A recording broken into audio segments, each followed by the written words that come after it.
नमस्कार। हम सबकी जिंदगी में एक बहुत बड़ी चुनौती है हमारा अहंकार यानी ईगो। तो आज हम इसी को समझने की कोशिश करेंगे एक बहुत ही प्रैक्टिकल तरीके से। हम एक एक करके आगे बढ़ेंगे। पहले समझेंगे कि ये ईगो असल में है क्या, फिर जानेंगे कि ये बनता कैसे है और कैसे ये हमारी खुशियों को हमसे दूर कर देता है। और हाँ, आखिर में इसे संभालने का एक बहुत ही आसान तरीका भी देखेंगे। चलिए शुरू करते हैं। तो सबसे पहले ईगो के बारे में जो हमारी आम समझ है, चलिए उसको थोड़ा चैलेंज करते हैं। अक्सर हमें लगता है कि ईगो का मतलब है खुद को सबसे बेस्ट समझना, है ना?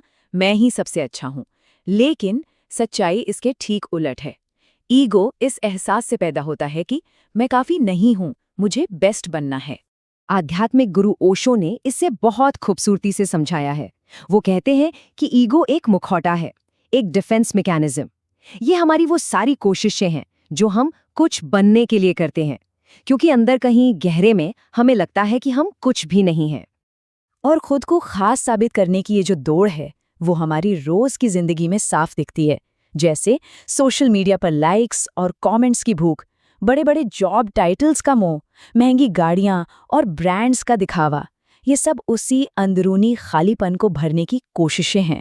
तो सवाल ये है कि ये दबाव, ये खालीपन आता कहाँ से है? असल में ये एक तरह की प्रोग्रामिंग है जो बचपन से ही शुरू हो जाती है। याद कीजिए, बचपन से ही एक सवाल हमारा पीछा करता है, बड़े होकर क्या बनोगे? मानो कि हम जो अभी हैं वो काफी नहीं है। फिर स्कूल में मार्क्स और रैंक का प्रेशर, कॉलेज में सबसे अच्छे पैकेज की होड़, और फिर जिंदगी भर तो समाज की एक चेकलिस्ट है ही। कितनी सैलरी है, घर कैसा है, गाड़ी कौन सी है। मतलब हमें हमेशा यही सिखाया जाता है कि हमारी कीमत इन चीजों को हासिल करने से है। और यही कंडीशनिंग हमें दुख के सबसे बड़े कारण तक ले आती है, और वो है तुलना, कंपैरिजन।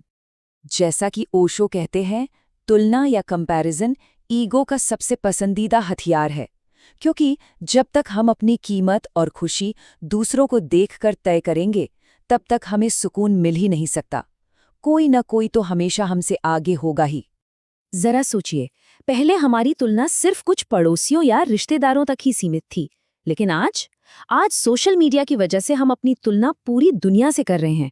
हर कोई अपनी जिंदगी का सबसे अच्छा पल, अपनी सबसे बड़ी कामयाबी पोस्ट कर रहा है, और उसे देखकर हमें लगता है कि बस हम ही हैं जो पीछे रह गए हैं। और यही हमें एक बहुत जरूरी पॉइंट पर लाता है कि बड़ी से बड़ी सफलता भी ईगो को शांत नहीं कर सकती। ये एक ऐसी दौड़ है जिसे जीता ही नहीं जा सकता। चलिए एक बहुत बड़ा उदाहरण देखते हैं। दुनिया के सबसे पावरफुल देश का प्रेसिडेंट बनना, वो भी 2 बार। किसी भी लिहाज से ये एक बहुत बहुत बड़ी उपलब्धि है। लेकिन इतना सब कुछ पाने के बाद भी ईगो शांत नहीं हुआ। मन में कसक रह गई कि उन्हें नोबेल शांति पुरस्कार नहीं मिला। क्यों? क्योंकि उनके पहले जो राष्ट्रपति थे, बराक ओबामा, उन्हें वो मिला था।